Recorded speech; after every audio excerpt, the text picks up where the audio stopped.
Ang programang ito ay rated SPG. Striktong patnubay at gabay ng magulang ang kailangan. Maaaring may masiselang tema, lengguwahe, karahasan, sexual, horror o droga na hindi angkop sa... Pre, tinulungan mo kami, di ba? That makes you an accomplice. If we go down, damay ka. I know. Narito na nga ang ating pakabangan ngayong Biyernes sa abot kamay na pangarap. Dumalaw naman itong si Lynette dito sa Apex Hospital at sakto naman na nasalubong ni Lynette itong si Giselle.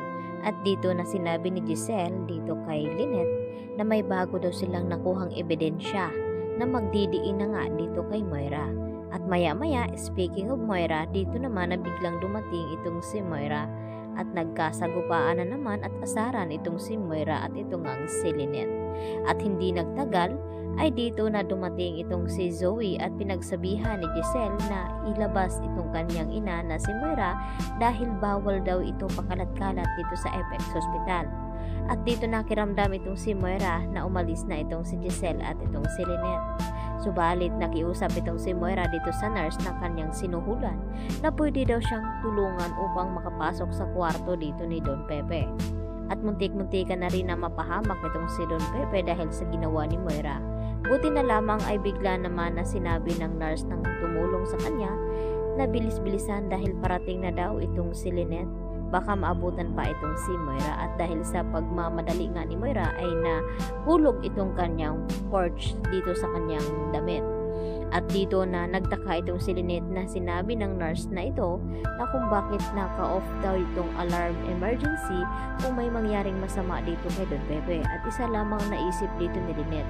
Lalo pa may nakita siyang ebidensya na nahulog nga dito sa kwarto ni Don Pepe.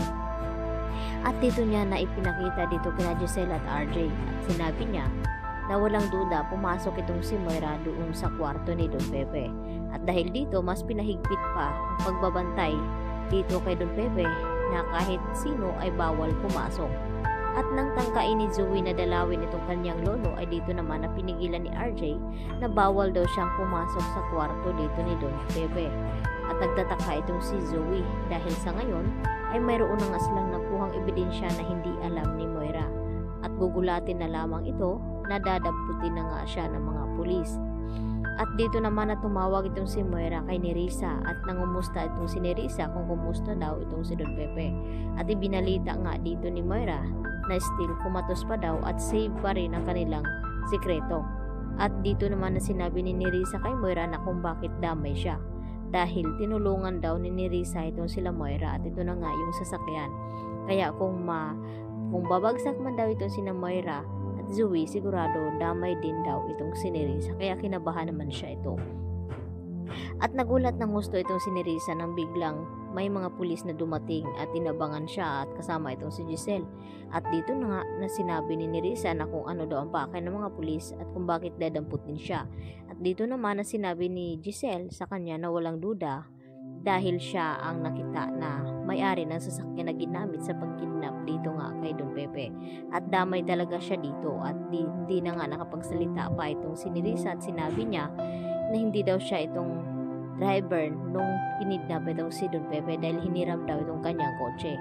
At mapipilitan naman na magsalita itong si Nerissa dahil pinipiga na nga siya ng husto ngayon ni Giselle na magsabi kung sino ang kanyang mga kasabwat kung ayaw niyang mabulok sa kulungan.